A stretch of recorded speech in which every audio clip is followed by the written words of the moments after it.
Hey everybody, this is Sarah Orlok Spiker here from Youth Mystique Agency.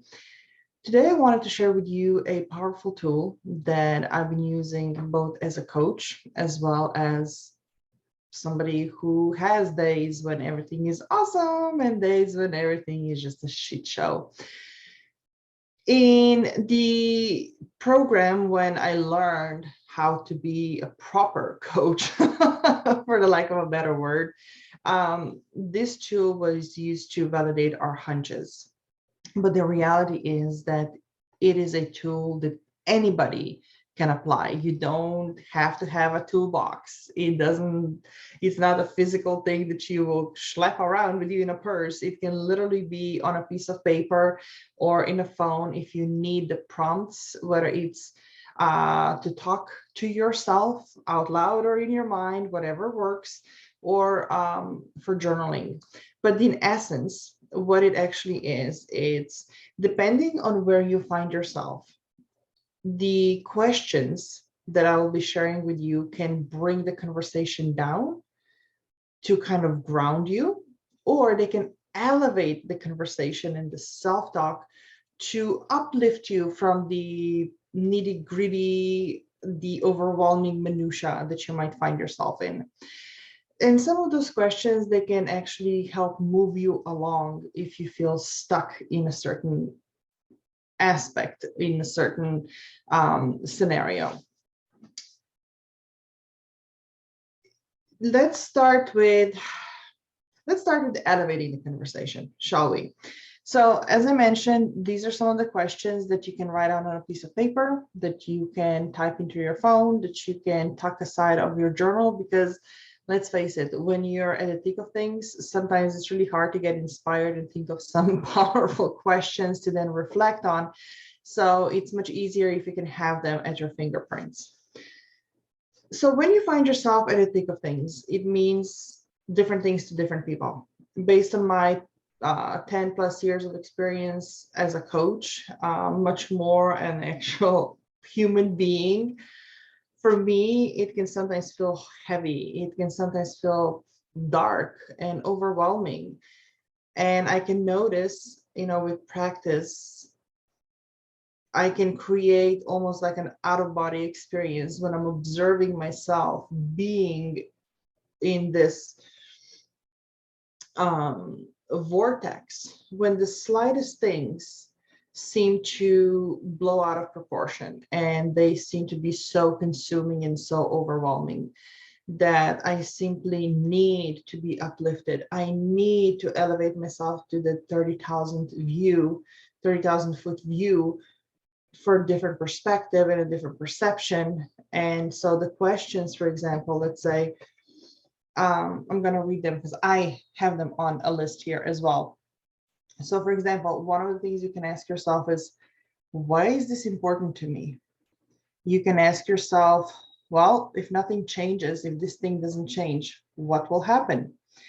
You can ask yourself, what if I choose to see things differently? You can choose to ask yourself, what can I take from this experience? You can choose to ask yourself, what do I actually think about this? What do I think this actually means? What it actually is? What is it actually bringing up? You can get curious around, what is your bigger vision? How have you envisioned this particular thing before it happened? How do you think it should have played out? You can also ask yourself, how am I feeling about this? And just really tune into your body. One of the experiences, again, as well as things that I have been taught, is that body will tell us what our mind sometimes cannot convey. And things that are heavy, things that feel cold, things that feel dark, often are not even ours. Whether it's beliefs, whether it's perceptions, whether it's convictions and the drama. But on the other hand, our truth, to some people, it feels warm and fuzzy. To some people, it feels limitless. To some people, it feels light, as it light in brightness, as well as it light like weightless, and expensive, right? As opposed to confining you, it's like, I can breathe and it's ever expanding. So be mindful of what are those sensations that you're feeling in your body. And the closer that you're moving to your own truth, the lighter, the more elevated, the happier you will feel. And I'm using the word happy here deliberately, because at the end of the day, and that's a whole different conversation for all at our time, it might not even be this happiness, pursuit of happiness, but you will know it, when you're kind of uplifted. It's like, this feels right. Now, mind you, just because something feels right and feels light doesn't mean that taking an actual action in its direction will feel like this. In fact, oftentimes the thing that is the most aligned will be the scariest to do, to say, to claim. Again, a whole conversation for a whole lot of time. All right, so first I shared with you some of the questions that you can use to kind of elevate yourself. So now let's flip the coin and let's take a look at a scenario when you are stuck in the big picture. And this in particular is something that visionaries happen to experience more often, because we have this amazing ability to see the big picture, to come up with this ideal plan, and then get hung up on it, because breaking it out into pieces can feel overwhelming. It can feel scary, and sometimes it can even feel like, how do I even say that? The end of that vision, because it's safe to play in the vision, but once you start breaking it down into steps and following it through, well, first and foremost, once you do that and you put it in action and you bring it to life, well, what's there? There's nothing left, right? Because now you have it here, it's done. So that can be scary. And then also, it's so much safer to play in the illusion and in the ideals, which visions are, versus risking things going wrong once you start taking action. So if you find yourself in a space when you are stuck on the big picture, some of the ways that you can start bringing things down, it's like asking yourself, what do you feel is the first step that you need to take? Because let's be honest, taking the first step sometimes is the hardest thing. You can ask, what can you do about that?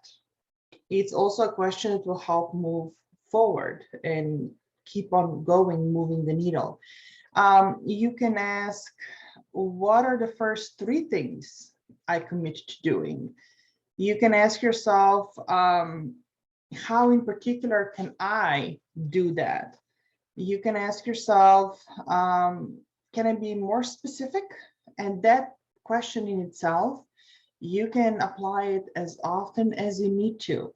It's the same thing as in marketing communication. We have this thing when, you take the feature, and then you try to articulate the benefits of the thing. What is the consumer gonna receive? And then you say, well, they're gonna use this thing so they can do that. Okay, and then the question we ask is, so that they can do what? Well, so that they can. Awesome. So that they can do what? And you keep breaking it down. And again, it can be to kind of like chunk it down to ground the conversation, or it can also be applied to elevate the vision and perception and the idea. So in this sense, can you be more specific? Yeah, it's the same concept, like, so that you can what, right? You keep on bringing it forward. Another question that you can journal on or meditate on or just be with is, what do you need to commit to in the next 7 days in order to move forward? Again, it takes this big idea and it breaks it down into something a little bit more tangible and manageable. Where can you get resources for this thing? if we take the end result, what are the 10 reverse steps that you will have to take? This is one of my other favorite tools, reverse engineering, reverse calendaring. It never fails because it is so easy, when we have this big idea to then get stuck on the first step that we almost lose sight of the whole path. So in reverse engineering, we can then break things down based on where is that we want to go and where we are, and then we can also start prioritizing and ranking things from the most important, the most complex, the most complicated, and the most time-consuming, energy-consuming aspects of this project. Let's call it a project, and then just work backwards. And yeah, it's again one of my favorite tools, and it's something I can do with my eyes closed at 3:30 in the morning with one hand tied back as a strategist. This is literally like how my brain works. Like, oh, this is what you're envisioning, this is where you are, bum bum bum bum bum, done. There you go. So again, this is something that you can view it, journal on, ask yourself in order to chunk down your own big thing. Another thing, another one of my favorite questions is that, how do you know? How will you know? Especially for those of us, again, who are visionaries. It's like, okay, I have this big vision, but how will I know when I get there? How will I know that it's done? And asking this question, it allows you to just start embodying it and really evoke other senses and bring other senses to the table also, and make it kind of like multi-sensory experience. So it's not just working from your mind, but you engage your emotions, you engage your feelings, you literally engage the five senses, because ideally when you envision things, you will be able to close your eyes and you will see it, you will smell it, you will touch it, you will feel it. That's how intense those visions get. And then how do you know it's done? Yeah, you already felt it, you already know how it feels. All right, another way to bring things down is, well, how does this look like to me, right? Because 5 different individuals can share the vision, but the details will look differently for each one. Another question,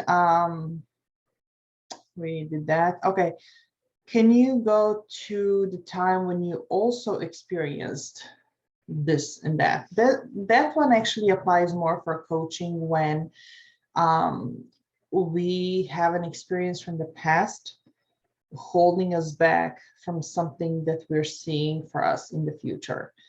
And we let the past dictate our next moves. So this question itself allows you to explore. And especially if it's something that you oftentimes find it being an obstacle in you moving forward and the patterns you're repeating. Now, I have to be honest with you. We are just human beings, and oftentimes it's impossible to see those blind spots for ourselves. It's just like expecting a neurosurgeon to operate on their own brains. It's not going to happen no matter how amazing of a brain surgeon they are. And then also there's, when it comes to trauma-informed coaching, there's certain practices that need to be respected in order to address the trauma, recognize the line, recognize, actually, let me rephrase that, to do this safely. Okay. Another question, how much longer are you willing to keep up with this? This is another kick-ass question for those who prefer to play in the vision and in this comfort zone, even though the comfort zone itself is getting increasingly uncomfortable and painful to be with. So that is kind of like an elbow in the rib cage. Come on, how much longer are you willing to put up with this? Because as you know, you're the answer, right? All right, so let's stop with that. If you have questions, please do let us know. We're here to support you, and it is my hope, sincere hope, that these questions do help you either chunk up your vision or chunk it down, move you forward, and just help you get more clarity and actionable aligned steps of the process.